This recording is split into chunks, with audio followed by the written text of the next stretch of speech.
Hai semuanya, apa kabar kalian? Mudah-mudahan tetap semangat dan sehat selalu sehingga bisa mengikuti pelajaran dengan baik. Oke, pada video sebelumnya Miss sudah menjelaskan tentang organ pencernaan manusia serta proses-proses yang terjadi pada organ-organ tersebut. Nah, sekarang kita lanjutkan. Kalian bisa perhatikan di halaman 38 sampai dengan halaman 42 di buku paket kalian.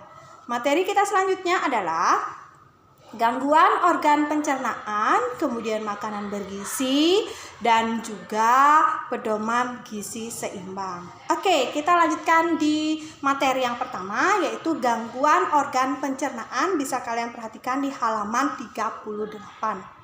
Sekarang Miss menanyakan, siapa di antara kalian yang suka terlambat makan atau bahkan tidak teratur makannya? Ayo, siapa? Nah, jika ada di antara kalian yang pola makannya tidak teratur, suka terlambat makan, Miss harapkan mulai dari sekarang kalian rubah pola tersebut. Kalian harus teratur makannya, tidak terlambat makan. Kenapa? Karena hal itu dapat menyebabkan gangguan pada organ pencernaan. Gangguan seperti apa? Coba kalian lihat di yang poin pertama. Itu ada MAH. Nah, kalau kalian menemukan, garis bawahi ya. Penyakit MAH ini disebabkan oleh meningkatnya asam lambung sehingga menimbulkan perih dan mual. Salah satu penyebabnya yaitu tadi, pola makan tidak teratur, kemudian sering terlambat makan. Nah, berikutnya yang kedua di sini ada sembelit atau konstipasi. Ada yang tahu istilah sembelit? Kalian mungkin pernah mengalami tetapi tidak tahu apa istilahnya. Nah, sembelit ini adalah kesulitan dalam buang air besar. Nah, bisa disebabkan karena kalian kurang makan makanan yang mengandung serat seperti buah-buahan dan sayuran, atau kalian terlalu sering menahan sakit perut, tidak segera dikeluarkan sehingga menyebabkan kotoran menjadi keras dan susah untuk dikeluarkan. Itu adalah sembelit. Nah, jika ada yang sering mengalami seperti ini, saran Miss adalah kalian banyak mengkonsumsi air putih, kemudian makan makanan yang mengandung serat yang tinggi. Next. Di sana ada diare. Mungkin istilah ini tidak asing lagi untuk kalian, atau mungkin pernah ada yang mengalaminya. Nah, apa yang menyebabkan diare? Kalian perhatikan di sana di halaman 38. Diare merupakan gangguan saluran pencernaan dengan gejala buang air besar yang terlalu sering dengan fesesnya yang cair. Jadi diare ini sering buang air besar, fesesnya cair, jadi merupakan kebalikan dari sembelit. Nah, apa yang menyebabkan diare? Bisa salah satunya karena kalian makan makanan yang terkontaminasi, misalnya bakteri, kemudian makanannya kotor, kalian lupa cuci tangan. Ingat, selalu cuci tangan dengan sabun. Nah, setelah itu kalian sudah tahu gejala-gejala atau penyakit-penyakit gangguan pencernaan. Sekarang bagaimana cara kita untuk menjaga kesehatan organ pencernaan? Ada yang tahu mungkin? Oke, secara umum yang harus dilakukan adalah makan makanan yang bergizi, kemudian menjaga kebersihan lingkungan, hindari jajan sembarangan. Itu bisa kalian lihat di halaman 38. Ayo, siapa yang suka jajan sembarangan? Jajan di luar. Nah, kita kan nggak tahu, mungkin saja apa yang kita beli itu dihinggapi lalat, kemudian ada debu, apalagi ditambah kalian sering lupa mencuci tangan. Nah, alhasil kalian akan menderita gangguan pencernaan, misalnya diare. Nah, itu cara bagaimana menjaga kesehatan organ pencernaan. Sekarang kita lanjutkan ke halaman 39. Di sana ada makanan bergizi. Apa sih sebenarnya yang dimaksud makanan bergizi? Apakah semua makanan itu disebut sebagai makanan bergizi? Nah, dengarkan dan kalian garis bawahi di halaman 39. Makanan bergizi adalah makanan yang mengandung zat-zat yang dibutuhkan oleh tubuh. Ingat, makanan bergizi adalah makanan yang mengandung zat-zat yang dibutuhkan oleh tubuh. Zat-zat yang dibutuhkan oleh tubuh itu apa saja? Yang pertama misalnya karbohidrat, protein, lemak, vitamin, mineral, dan tentu saja ada air. Oke, mari kita bahas satu persatu dari makanan bergizi ini. Nah, kalian bisa hubungkan kembali dengan praktek yang sudah Miss berikan ke kalian. Salah satunya itu adalah uji karbohidrat pada makanan. Jika satu bahan makanan diteteskan dengan iodin, di mana yang waktu itu iodin yang kita gunakan adalah pada betadin, kita teteskan sedikit, maka lama-kelamaan bahan makanan tersebut akan berubah warnanya menjadi biru kehitaman ataupun ungu. Kalian sudah mempraktekkan sendiri kan? Nah, tentu saja kalian akan tahu makanan apa saja yang mengandung karbohidrat. Sekarang perhatikan di halaman 39. Kita bahas yang pertama. Karbohidrat. Karbohidrat ini merupakan sumber energi utama bagi tubuh. Karbohidrat ini umumnya terdapat pada makanan pokok kita, yaitu misalnya nasi, kemudian sagu, jagung, ubi, dan apa lagi ya? Oh ya, satu lagi, kentang. Nah, itu mengandung karbohidrat. Kemudian yang kedua setelah karbohidrat itu ada protein. Protein merupakan zat pembangun di dalam tubuh karena berfungsi untuk membangun sel-sel tubuh dan memperbaiki sel-sel tubuh yang rusak. Jadi intinya protein sebagai zat pembangun, membangun, memperbaiki sel-sel tubuh yang rusak. Di mana kita bisa mendapatkan protein?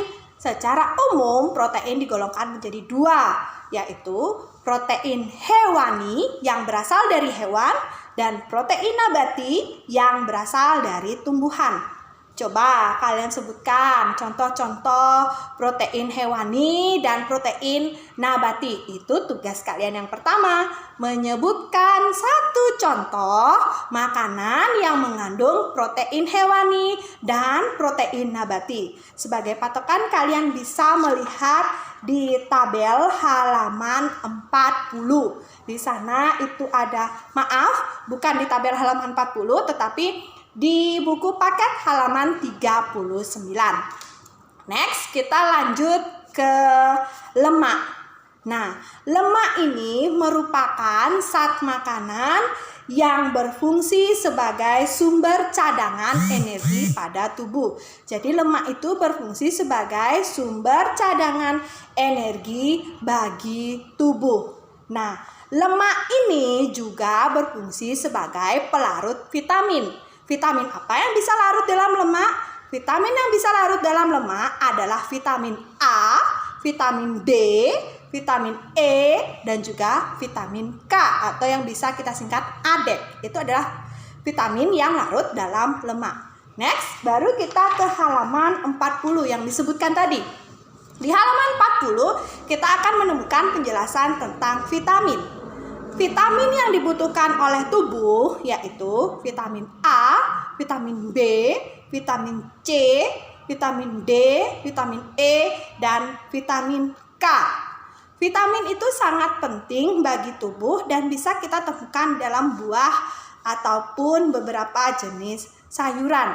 Kalian bisa perhatikan di halaman 40, di sana ada tabelnya, jenis vitamin, fungsinya, sumber, dan kekurangannya akan mengakibatkan apa.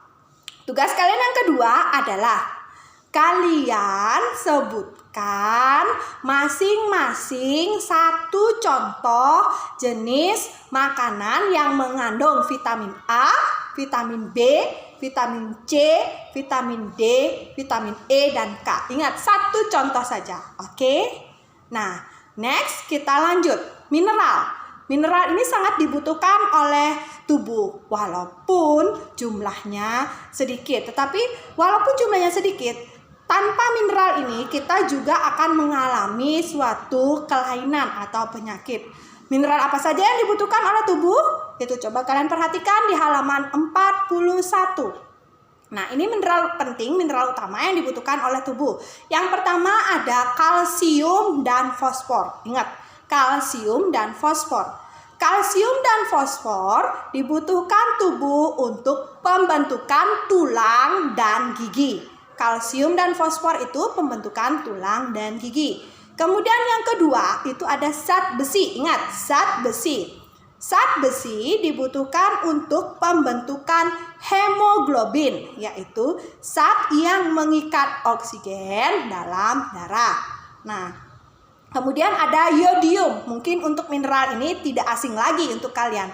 Yodium. Jika kekurangan yodium, maka akan menyebabkan penyakit gondok. Nah, yodium ini berfungsi untuk pertumbuhan dan perkembangan tubuh. Yodium ini bisa kita temukan misalnya di dalam garam. Baik itu garam yang diproduksi secara tradisional oleh petani garam ataupun di pabrik yang mengandung banyak zat yodium. Nah, selanjutnya bahan yang diperlukan oleh tubuh itu adalah air. Apa fungsi air dalam tubuh? Air berfungsi sebagai pelarut makanan. Selain itu, air juga bisa melarutkan vitamin. Kalau tadi vitamin yang larut dalam lemak kan A, D, E, dan K. Nah, sekarang vitamin yang larut dalam air adalah vitamin B dan vitamin C. Nah, itu adalah fungsi dari air. Dalam satu hari minimal, perhatikan di halaman 41, minimal itu kita dianjurkan untuk minum 2 sampai 2,5 liter air atau 8 sampai 10 gelas air supaya kita bisa beraktivitas dan kita tidak mengalami dehidrasi. Next, halaman yang terakhir itu kita akan membahas tentang pedoman gizi seimbang, halaman 42. Apa sih sebenarnya gizi seimbang? Mungkin hal ini tidak asing lagi bagi kalian, cuma istilahnya berbeda. Kalau dulu disebutkan istilah makanan 4 sehat 5 sempurna. Kalau sekarang istilah tersebut sudah tidak lebih banyak digunakan menjadi istilah makanan sehat bergizi seimbang. Jadi pada intinya sama saja. 4 sehat 5 sempurna, makanan sehat bergizi seimbang itu sama, cuma beda istilahnya saja.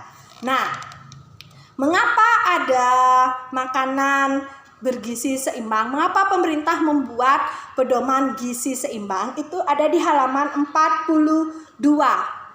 Pemerintah membuat pedoman gizi seimbang agar masyarakat melakukan pola hidup sehat. Pedoman gizi seimbang ini memperhatikan 4 hal. Yang pertama, variasi makanan, yang kedua pola hidup bersih, kemudian pola hidup aktif dan olahraga, serta memantau berat badan ideal. Nah, di dalam makanan sehat bergizi seimbang ini harus ada berbagai macam zat yang dibutuhkan oleh tubuh, misalnya karbohidrat, protein, lemak, vitamin, dan mineral. Nah, pertanyaan yang ketiga atau tugas ketiga untuk kalian adalah, apakah kalian sudah menerapkan pola makanan sehat yang bergizi seimbang? Jika sudah, kalian coba buatkan satu contoh menu makanan kalian di pagi hari atau di siang hari atau di malam hari. Kemudian kalian sebutkan makanannya dan kandungan yang terdapat di dalamnya. Misal, di pagi hari kalian minum susu, kemudian dengan roti isi daging. Jadi susunya mengandung protein, karbohidratnya itu berasal dari roti, dan lemaknya dari daging. Seperti itu kira-kira untuk tugas yang ketiga. Nah, itu saja yang bisa Miss sampaikan. Jika ada pertanyaan, kalian boleh menanyakan ke Miss via WA group boleh, di Google Classroom boleh. Jadi intinya di sini kita membahas tentang gangguan organ pencernaan pada manusia, kemudian makanan bergizi dengan kandungan dan fungsinya masing-masing. Kemudian yang ketiga, makanan sehat dengan gizi seimbang. Itu saja yang bisa kami sampaikan hari ini. Tetap semangat anak-anak. Ingat, jangan lupa sarapan. Oke, sampai jumpa.